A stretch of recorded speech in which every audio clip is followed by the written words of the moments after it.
This time on the YouTube channel, I've got part 2 of my mini-series that I'm doing looking at photography gadgets, and specifically smart printers, and in this case, smart printers that are also cameras.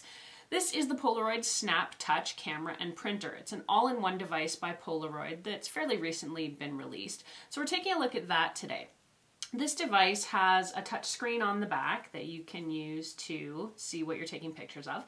It's got a 13 megapixel camera, and just so you have something to compare that against, the iPhone 6, for example, only has about 8 megapixels, so this should take pretty good shots. The photos look something like this. They don't look like traditional or typical Polaroid prints like you might expect, though you can get it to print them in that style. It's not on that same Polaroid paper, but it does give you the Polaroid frame. So we're going to take a look at some of the specifics about this device, how well it works, and whether or not I'd recommend one and or buy one for myself. Before you get started, you need to know the internal memory on this device is really small. You will absolutely need a micro SD card, and one is not included. Without one, you can only take about 15 photos, or as I found in one of my tests, about 6 photos and 30 seconds of video.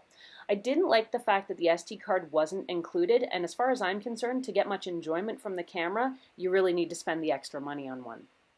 The camera prints small 3x5 prints, which will go basically from edge to edge. You can add fun photo effects and borders or stickers or emojis, that kind of thing, right from within the camera. This photo paper is called Polaroid's zinc paper. It's some of their new technology, and it has the ink basically baked right in.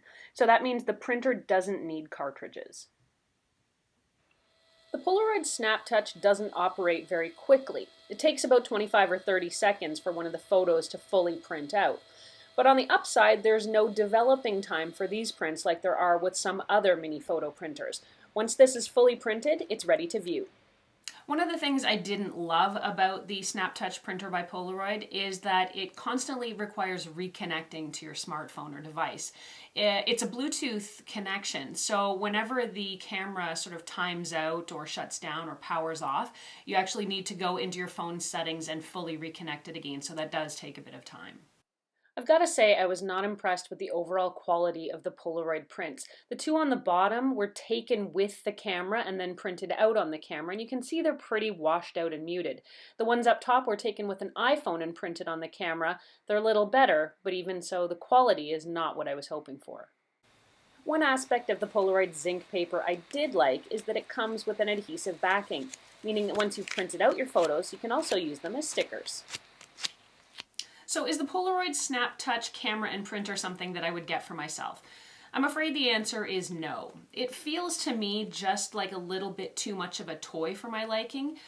It doesn't feel like it's super durable, and I really wasn't a fan of the quality of the prints that I was getting from this device. Despite the fact it has a 13 megapixel camera, I really felt like the photos it was taking were not as good as the photos I would get on my iPhone, and even some of the photos I would print to this device on the iPhone. So I don't feel like the quality level is there. Maybe it's a fun gadget or device for kids and teens, but for me, I'm going to have to take a pass on the Polaroid SnapTouch. I'm Erin. Thanks so much for watching. You can follow me on Twitter or Instagram at ErinLYYC. And don't forget that for the full written version of this review, which has a lot more detail and specifics than I can get into in a short video, it's online at techgadgetscanada.com.